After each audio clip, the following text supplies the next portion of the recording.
everything, Saul suggested. Counselors are worthless if they're merely yes-men. But God had touched their hearts, and they provided Paul with valuable input as he began his reign as Israel's first king. They understood what Saul was trying to do, and they gave him advice. But there was a group of people who just wanted to get in the way. These naysayers didn't just have a different idea about how or why to move forward. Their purpose, if indeed they even had a purpose, was to stop progress dead in its tracks.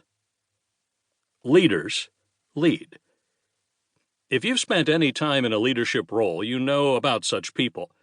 You may even be thinking of some of them right now and could name them if I ask you to.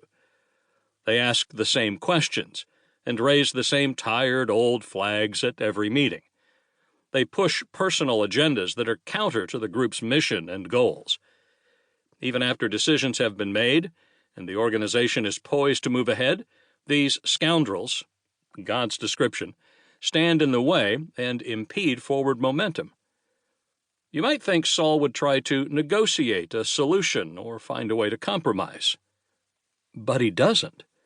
He doesn't try to reason with these men. He doesn't change course to accommodate them. What does Saul do when these men get in the way? He ignores them. One Bible translation says he turned a deaf ear to them. Turn a deaf ear.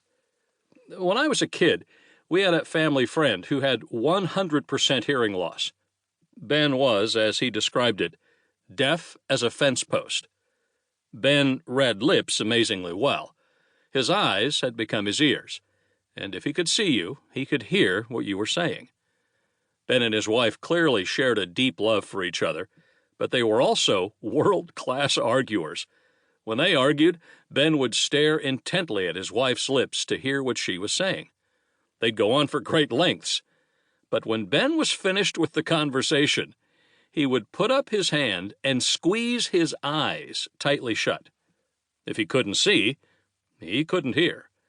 When Ben closed his eyes, the world around him ceased to exist.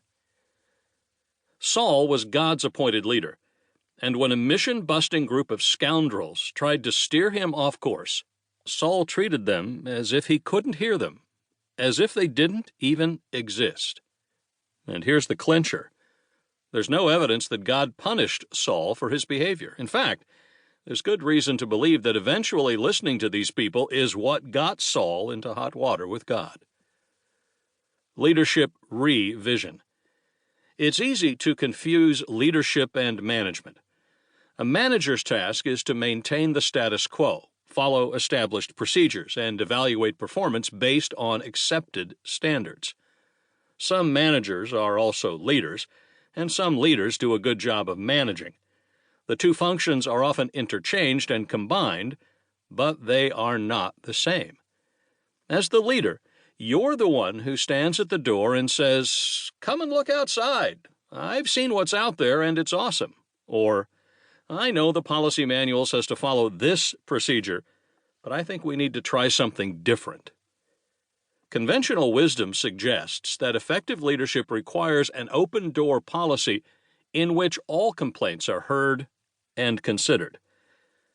But I don't see that described in Scripture. The Apostle Paul says that people who are causing divisions aren't worth a third hearing. See Titus chapter 3, verse 10. And when it comes to people who have ulterior motives, he accuses the Corinthian believers of finding pleasure in putting up with fools. 2 Corinthians chapter 11, verses 19 and 20. God is above time. He exists outside of time. He created it and has an endless supply of it. Yet even God shows us that he won't waste time on those who refuse to get with the program. Scripture is full of examples where in one way or another God says enough is enough.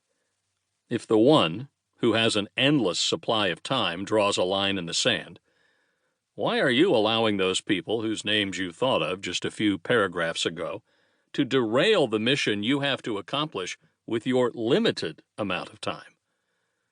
The next time you are facing a situation where these